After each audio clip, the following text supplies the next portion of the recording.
Hi guys, today we're looking at the Odyssey Book 10. So they're on their way. The next place they reached was the home of Aeolus. Aeolus was the guardian of the winds. Something that is mentioned here, even the gods and titans abide by the Greek hospitality rules. So he had them there for an entire month. They talked, they told stories, they ate. And so finally Odysseus says, it's time to go. Aeolus said, fine. But he gave him a sack. And inside the sack were the east, north, and were all the other winds, except for the west wind. Inside the sack were the winds that held from every quarter. Now, he kept the west wind free so that the west wind could blow him and his crew and his troops and everybody over to Ithaca. So Odysseus had the sack. For 9 whole days and 9 whole nights, they sailed. On the 10th day, they could see Ithaca. They weren't there yet, but they could, on the ship, they could see Ithaca. Problem is, down here, they want to know what's in the sack. And they think that Aeolus has given Odysseus a treasure. And so because Odysseus was exhausted, he went to sleep, and his crew, not trusting him, opened up the sack. Hurry, let's see what's in the sack. It's not loot, it was the winds. Once the winds are let loose, all the winds blow them back to Aeolus. No more Ithaca. So a fatal plan. They open the sack. Now they go back to Aeolus. When Aeolus sees them, and Odysseus says, can you help us again, man? Aeolus is like, nope, you are hated by the gods. I don't know what you did to make them so angry. He says, here, away from my island fast, most cursed man alive. Get out of here. I don't want to see you again. Whatever you did, the gods are ticked, and you are just really out of luck. So, because of that, no wind, they had to row. So they row 6 days and 6 nights. On the 7th day, they hit this land, and I've never been able to pronounce this word. Here's the word right here. I'm on page 158. Laestrygonian, close-ish. Anyway, they hit this land, and Odysseus, of course, takes a few guys with him to check it out. You'll never guess what they meet. They meet Princess. She takes them back to the castle, where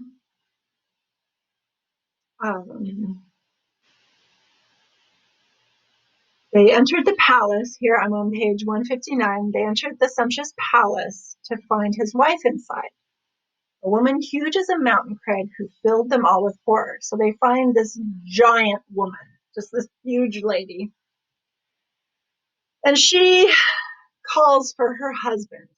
And her husband comes out and promptly snatches up one of the guys and eats him like a snack. So here's our second cannibalistic stop they've made. Yeah.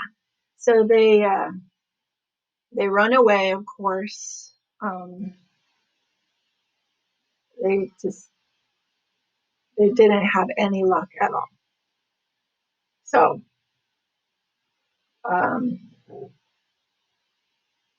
next, and this is the part of the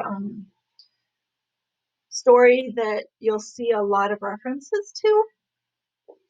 Culturally, it comes up quite a bit, and you might recognize it from things you've seen before.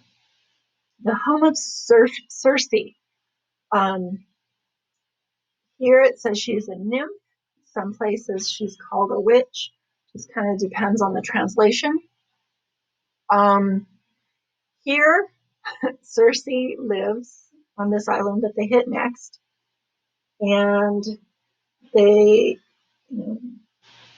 send some of the crew to check out the island. Well, they meet Circe, and she promptly turns them into pigs. She feeds them and gives them drink and turns them into pigs. Now, one of the men, see if I can find it. Okay.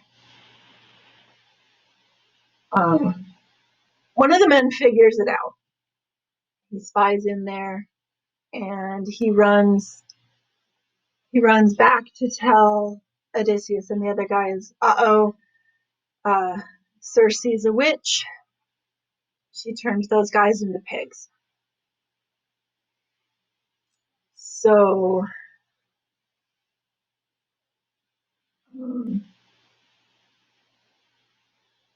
down here, a lot of artwork shows her on an island with all sorts of animals, indicating that she turned other men into other types of animals depending on their personalities. So here, she ushered them in to sit on high-back chairs. She feeds them. The brew she stirred with drugs. That's why a lot of times they call her a witch. Wipes their memories of any thought of home. Struck her with her wand and drove them into her pigsties, meaning that they were turned into pigs. So here, this guy, Eurycus, that's another tough one, runs back to the ship and tells everybody what happened, tells Odysseus. So Odysseus goes in and so he says, no, we're not leaving them there. We're going to go back. We can escape this. Stay safe on the ship. I'm going to go save them. So he heads in, and Hermes is there, disguised as a mortal. Now, we assume here Hermes is disguised as a mortal, and we haven't heard anything, so we assume Hermes is here of his own will. Zeus didn't send him he takes pity on him or whatever. I would imagine it would get kind of frustrating. So Hermes warns him, she'll mix you a potion with drugs. Let me tell you what to do. So step by step, he tells him what to do. When she tries to strike you with her wand, draw your sword and rush at her. She'll get scared and she'll cower. Don't refuse the goddess's bed, which means she'll seduce him. And Hermes is like, yeah, go ahead. But make her swear that she'll never harm you. And then he gives him a magic herb to keep the drink with the drug in it from hurting him or from affecting him.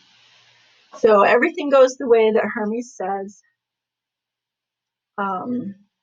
She goes to try to strike him with her wand, off to his sty, but he drew the sword.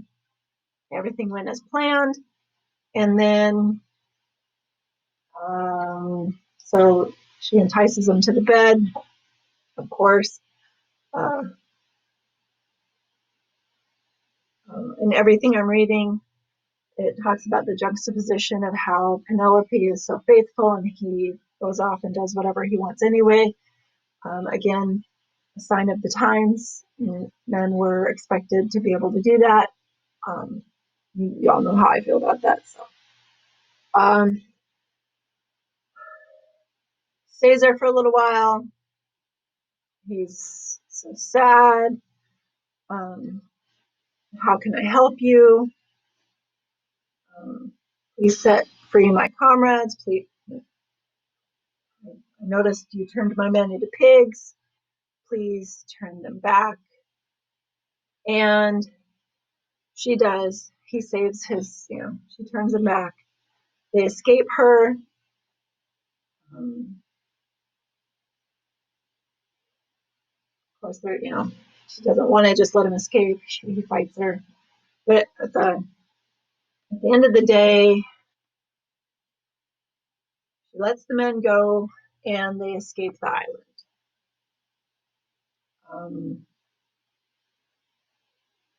A lot of the things talk about how in the story she turns them into pigs, and that's really some people think we got the whole men are pigs quote, and quit being a pig, meaning you're being greedy, selfish, only thinking of yourself. You've forgotten about all of your duties, and they think this could be where it came from.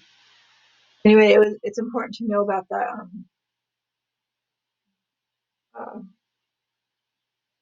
Cersei's the adventure with Cersei right there.